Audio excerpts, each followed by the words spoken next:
Hello, everyone, and welcome to the Cytogenomics Symposium on prenatal studies. My name is Rabindra Kohli. I'm a pathologist at Medical College of Georgia, Augusta University in Augusta, Georgia, the home of masters. And today I'm going to talk about how we are using optical genome mapping and trying to move towards clinical validation for in a clear setting. So we're one of the early adopters for this technology. And when we were introduced to this, I think prenatal sample would be an ideal sample type for whole genome mapping, especially as in comparison to the clinical testing we're doing on these sample types. So these are the disclosures associated with today's talk and the content. I'm employed by Medical College of Georgia at Augusta University, and I do have a significant industry collaboration. But most importantly, the opinions expressed during these presentations are my personal opinion, and they do not represent the opinion of any of my collaborators or my employer. And the platform which I'm going to talk in this presentation is intended for molecular biology applications, and this is not intended for diagnosis, prevention, or treatment of disease as of yet. So this is my background. For the next 20 minutes, I want to take you through our journey of using optical genome mapping as a technology and Saphyr Nano as an instrument, and explain our logic behind it, as well as our experience with validation in a clear setting. So a little bit about my lab. The lab which I've developed at Augusta University is a CLIA lab, which is accredited by the state of Georgia for high complexity testing. Our faculty in the lab comprise mostly of pathologists and doctoral scientists. And we do have developed a pretty significant array of platforms as well as technologies and instruments in the lab in the last 8 to 10 years. And the Bionano Saphyr rightly fits in there because, as you can see, I'm personally very interested in understanding new technologies and its application in patient care. And I think a whole genome mapping and Bionano Saphyr rightly fits in with my interest, and we're exploring that at multiple levels. So let me begin with this. What are we currently doing for prenatal testing? As you guys know, ACMG, ACOG, IUSOG recommendations are pretty much for prenatal screening. NIPT is your standard of care. In the second layer, where NIPT screen comes positive, these high-risk pregnancies and abnormal ultrasounds are recommended to have an invasive diagnostic testing. And in invasive diagnostic testing, the prenatal samples which we test consist mostly Amnio and pro-Nicolai sampling. And I would say Amnio pretty much dominates this particular sample type. The current recommendation for these invasive tests includes, but not limited to, karyotyping, FISH, and chromosomal microarrays. So this is what we're doing currently in a prenatal setting with the guidelines from all major organizations.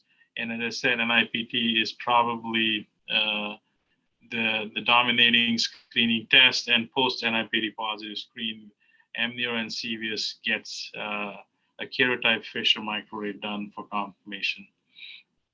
So this particular, I'm directly going to jump on the study and what we have planned here. This was an initial, one of the, I would say, few or early studies where we're trying to explore the use of prenatal samples, especially the amnios on Bionano Saphyr. So what we did here was basically we used the sample prep for amnio, which has been used with minor modifications to Bionano's fresh cells DNA isolation. As per the manufacturer's recommendation, we use around 1.5 million cells as a starting material for the optical genome mapping assay. This is a pretty routine process which we all do in a cytogenetics lab. The flasks which are filled with DMEM, basically we tryptophanize them, try to get as many cells as possible, and then transfer these cells, at least 1.5 million cells, into Binano Prep SP fresh cells DNA isolation protocol. And then the key thing in this entire process is to make sure that we get a really good quality of high molecular weight DNA. So this is the Saphyr workflow. If you have never worked with this platform before, as I said earlier, the key thing is isolating and working with the high molecular weight DNA, because this is a truly de novo assembly of an entire genome by optical mapping. So you get your high molecular weight DNA, you label them, and then transfer the labeled DNA for scanning. And the scanning, post-scanning, the algorithm converts images into molecules. And then these assembly algorithms generate consensus map and are compared to the reference to detect structural variants. And this is how a whole genome map would look like. And then if you highlight on individual abnormalities, you can go in detail to look at the structural variants. So this is the general workflow. I think it's very well described on the Binano's website, and I'll be more than happy to discuss this if somebody's interested in. Coming back to the study, one of the reasons we're really interested in this particular study because of the sample type. We have a huge number of cells which we grow on amnios, and one of the major requirements for high molecular weight DNA isolation is fresh sample types and at least 1.5 million cells. So an amnio is an ideal sample type for that. So my plan for this particular validation study, we're calling it, is our proof of principle study, is we're going to start with 30 samples. In this current presentation, I'm going to present data on 7 samples with one trio. There are actually 10 samples with Binano. And all these cultured amnio samples do have in parallel karyotype. All of them have karyotype, or they have FISH or microarray. And all these samples which we have tested on optical genome mapping were blinded to the cytogenomics data. We are looking at multiple things, something as fundamental as accuracy. We're going to compare the cytogenetics data, the karyotype FISH data and array data with the optical genome mapping, but we're taking it one step further, and then we are trying to use the same samples right from the flask in different labs to see whether there's any inter-site or inter-operator or inter-instrument variability in the QC data, as well as the variants we see in these samples. So apart from that, one of the samples we tested as far as in this particular study was a trio on the Saphyr. So this is just to give you a beginning introduction to the samples and the data which we are looking at, the 7 cases which I'm going to present today, and these 7 are part of the 30 as a grand plan for validation. All these 7 cases, these were the indications for Amnio. Even before I begin the presentation and the discussion on data, I just want to give you out that all 7 of these cases had 100% concordance on both the karyotype as well as the FISH or microarray in our lab. So there's 100% fundamental concordance between all the information which we saw on these samples, all these samples on karyotype, FISH, or microarray, and the concordance on optical genome mapping was 100%. So let's go to the case number 1. On the left-hand side, we see the circus plot, which shows 2 structural variants at these 2 arrows. Mostly, you can see a rearrangement involving 15, and then we have a translocation between 15 and 21. On the right side, this is our general filter criteria for in the Binano's pipeline to look at these structural variants. And these are post-filtered large structural variants which are absent in the control samples. And continuing on the same case, looking at the large structural variants which were absent from the control samples, you can see the circus plot for 15 and 17, which shows the translocation and duplication.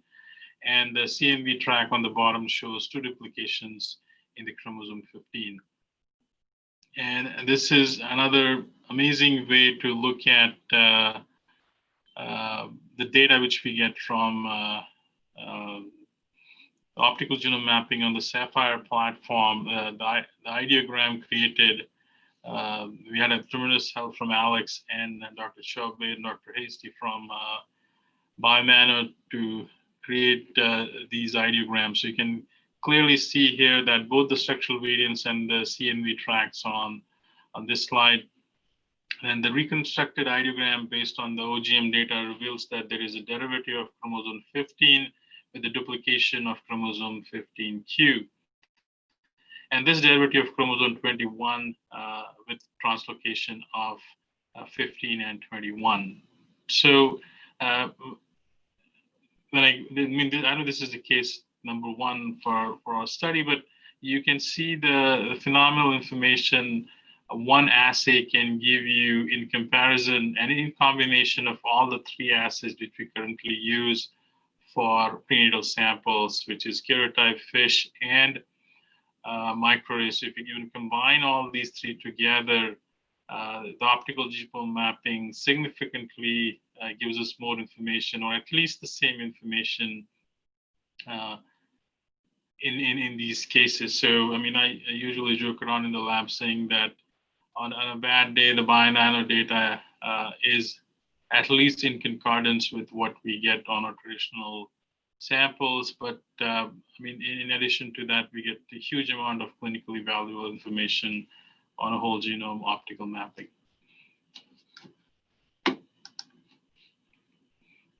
And this is just to show you the comparison Karyotype and FISH, which basically did this again. We were initially blinded, the lab was blinded on these Karyotype and FISH information, and we see 100% concordance with the Karyotype and FISH.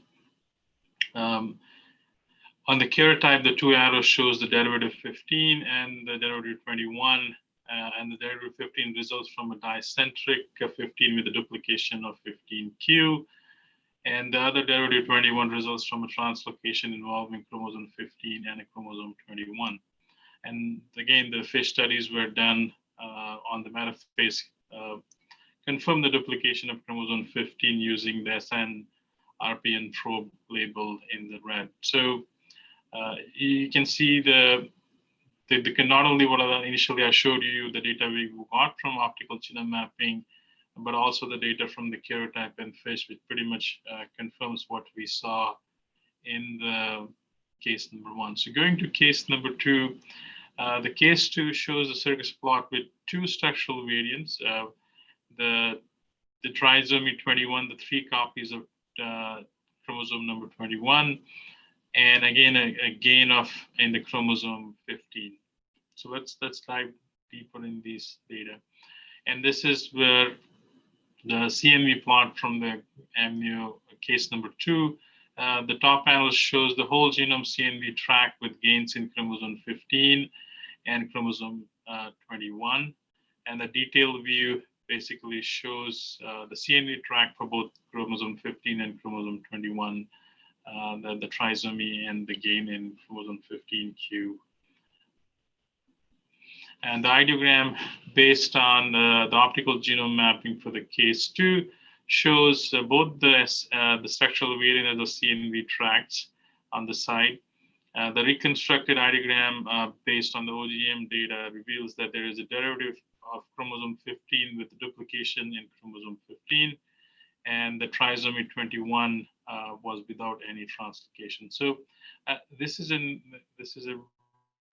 really good way to look at pretty much all the combined data in one setting, which helps you to understand the complexity of the genomics, especially in these critical samples.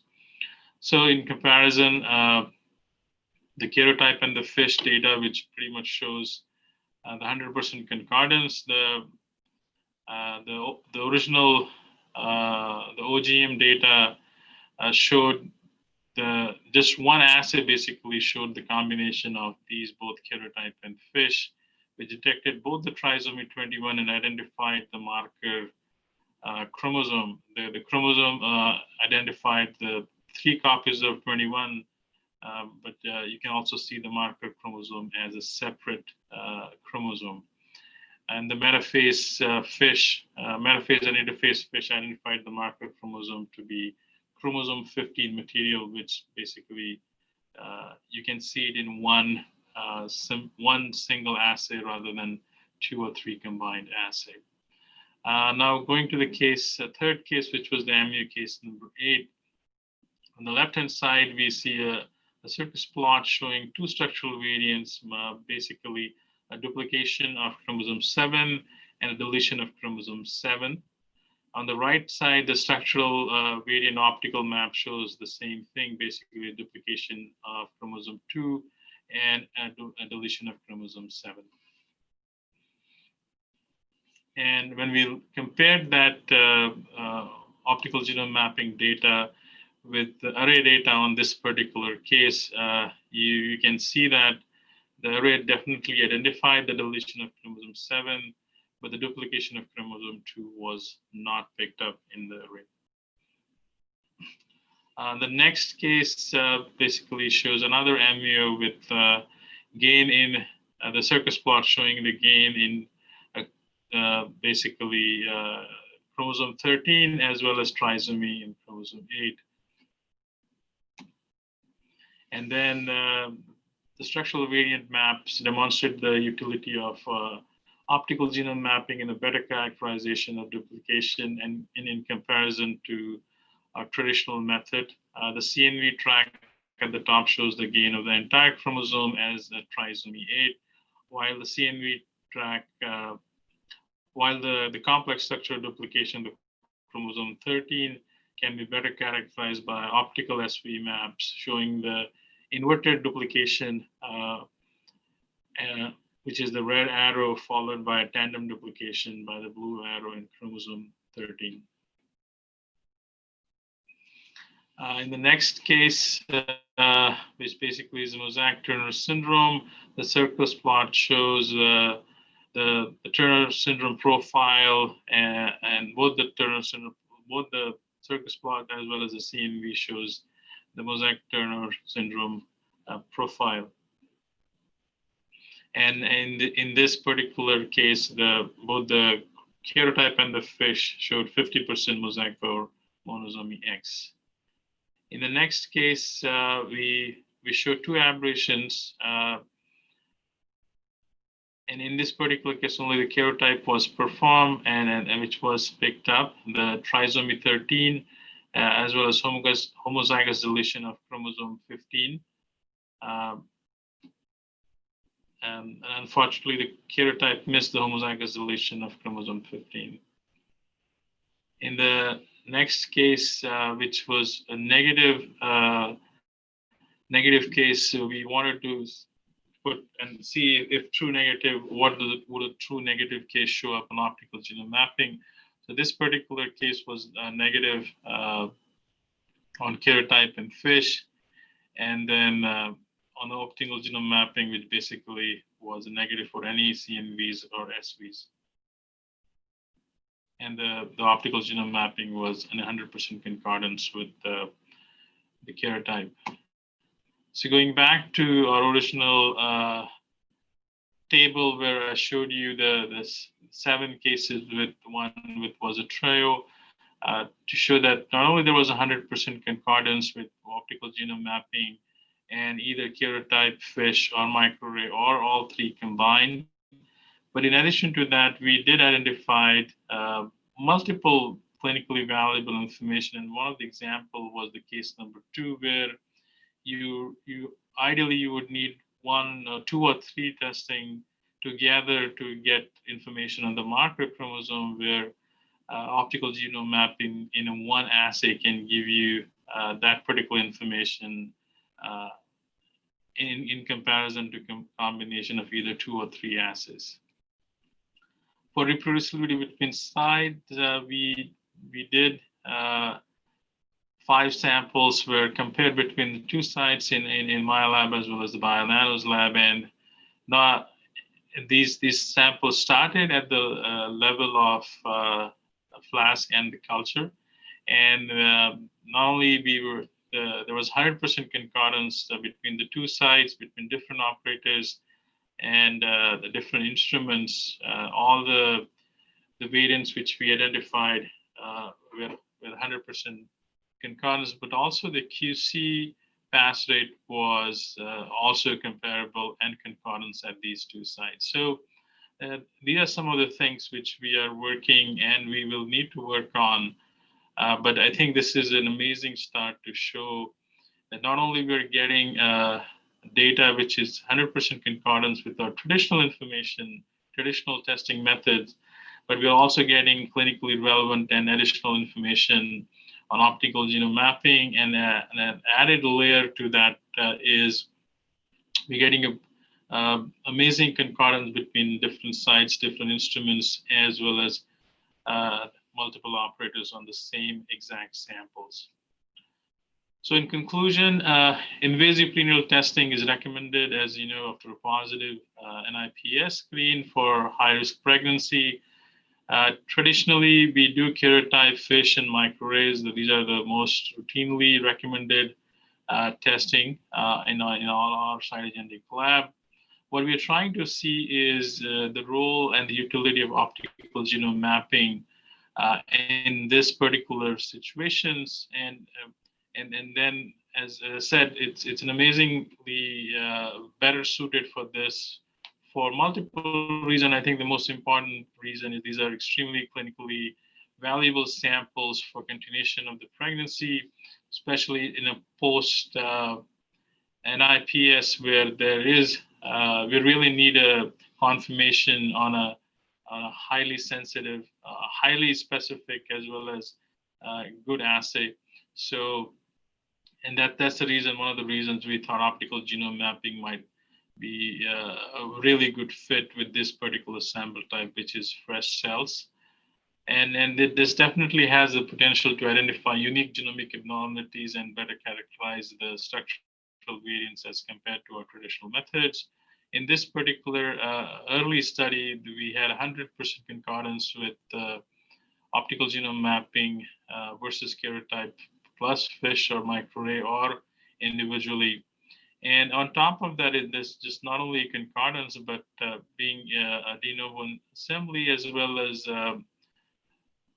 whole genome mapping, it definitely adds significant information which is clinically actionable in comparison to the traditional methods or in their combination. So this particular data set is our path to develop this particular platform as a lab developed test for prenatal application. And apart from the scientific information or the clinical information we're getting from these samples, there are other advantages in the lab. There's a very reduced hands-on time for OGM preparation as compared to conventional methods. Both, I mean, if you're comparing the amount of time and resources as well as tech time we are spending on karyotype, FISH, and microarray individually, as well as in combination of all these 3, the OGM is the hands-down time is amazingly low. Definitely, it's a faster turnaround time. You could get a sample to report within 4 to 5 days, as in comparison to karyotype, FISH, and array. And then it's definitely cost-effective if you're comparing apples to apples. I think optical genome mapping is hands down extremely cost-effective in comparison to karyotype, FISH, microarray individually, or even in combination of all these 3. I would like to thank a couple of people in my lab, Dr. Sehajpal and Dr. Monal, who pretty much have put together majority of this workflow. And Dr. Ferribos and Dr. Hurley from University of Mississippi, there are major collaborators on these projects with the samples, as well as amusing discussions on the utility of this particular sample type. And then friends and collaborators from Bionanogenomics, especially Dr. Clifford, Dr. Pang, Dr. Hasty, and Dr. Chove. I'm going to stop here, and then I'll be happy to take any more questions. Thank you.